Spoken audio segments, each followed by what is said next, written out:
10 करोड़ रुपए का सचिन मीना को और 10 करोड़ रुपए का सीमा हैदर को लीगल नोटिस दिया था और 7 दिन के अंदर माफी मांगने के लिए कहा था। तो मैंने, क्योंकि मेरे ऊपर ये बड़ा इल्जाम लगाया था तो ये कार्रवाई करना जरूरी था।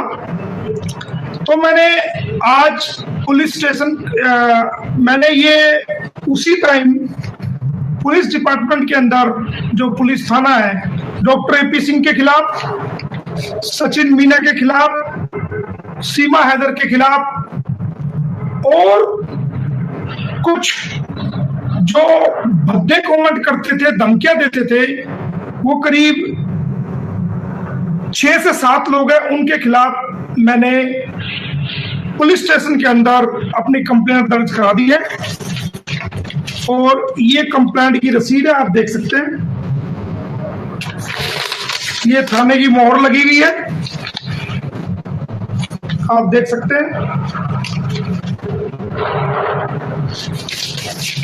इनके खिलाफ कंप्लेंट दर्ज करा दी है और वो कंप्लेंट आगे फॉरवर्ड भी होगी है अधिकारी को, और जल्द इनके खिलाफ एफआईआर दर्ज करा के इनको गिरफ्तार कराऊंगा।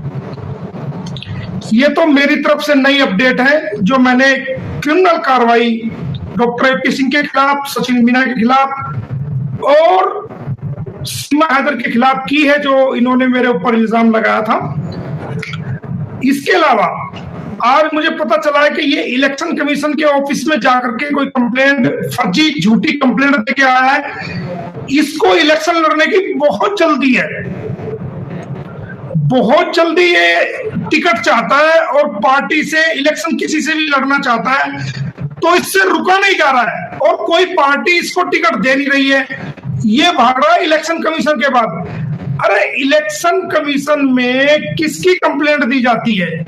इलेक्शन कमीशन में उसकी कंप्लेंट दी जाती है जो कैंडिडेट इलेक्शन लड़ता है और इलेक्शन की वायलेशन करता है।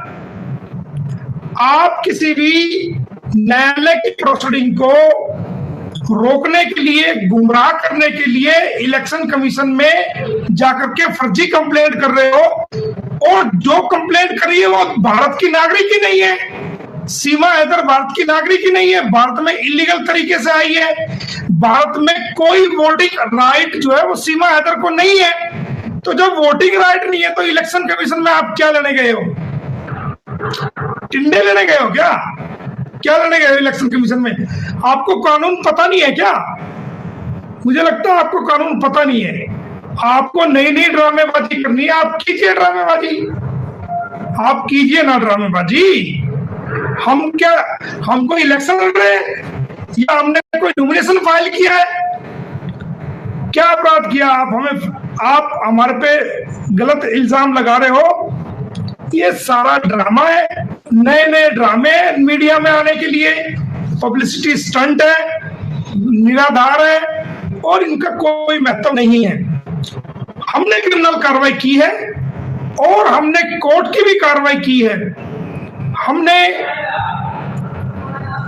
कोर्ट ऑफ कंटेम्प्ट की सेक्शन 2C के तहत कोर्ट ऑफ कंटेम्प्ट की भी याचिका फाइल की है और 1971 जो कोर्ट के ऑर्डर्स को वायलेशन किया है उसके बारे में जब हमारे पास ऑर्डर आ जाएगा कोर्ट का, माननीय न्यायालय का, वो ऑर्डर हम अप्लाई कर रहे हैं, उसके बाद आपको बताएंगे माननीय न्यायालय ने भी क्या एक्शन इनके खिलाफ लिया है और क्या कार्रवाई किया है।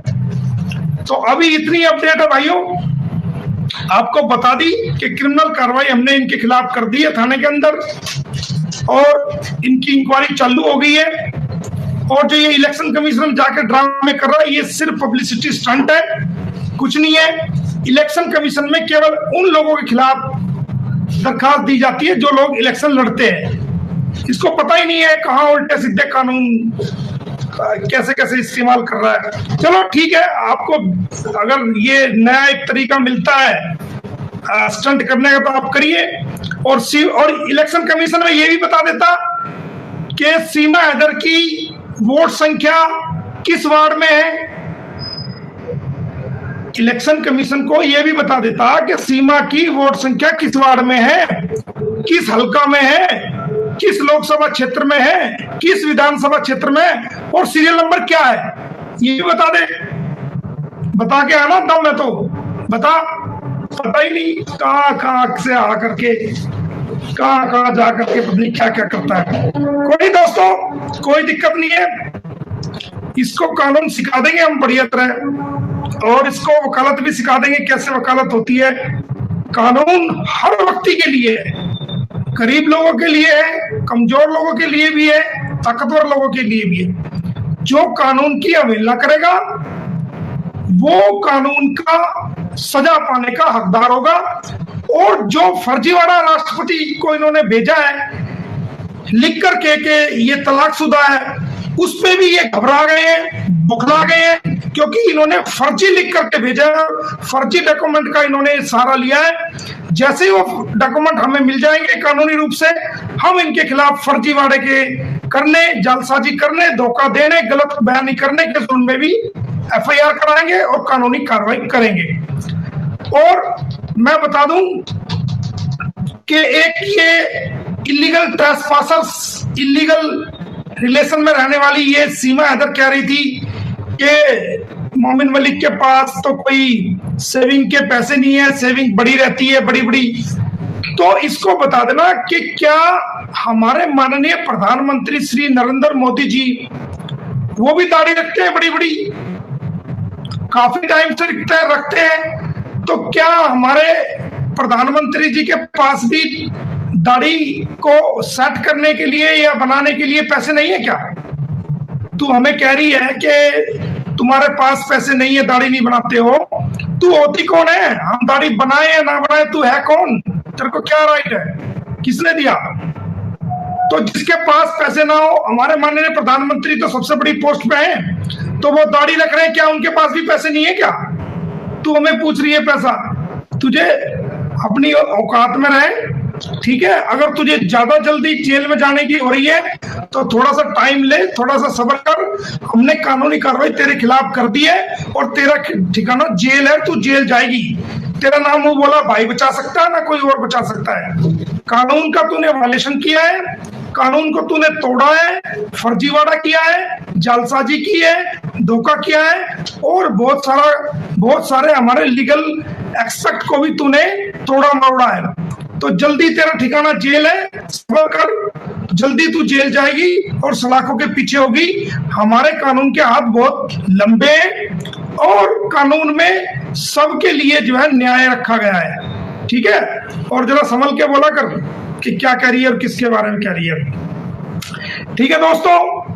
ये इलेक्शन कमीशन जाने दो, हम कौन सा इलेक्शन लड़ रहे थे और ये होती कौन है, इसकी तो वोट राइट ही नहीं है, इसका तो वोट ही नहीं है हमारे भारत में। AP सिंह जी जरा ये भी बता दो हमारे इलेक्शन कमीशन को कि सीमा हैदर का किस विधानसभा में, किस वार्ड में वोट है, किस लोकसभा क्षेत्र में है, और इसको क्या राइट है जब ये भारत की नागरिक ही नहीं है, जिसका वोटिंग राइट ही नहीं है, वो इलेक्शन कमीशन में जा ही नहीं सकता।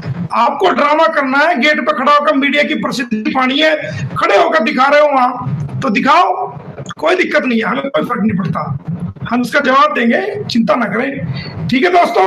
बहुत बहुत शुक्रिया, थैंक यू, धन्यवाद।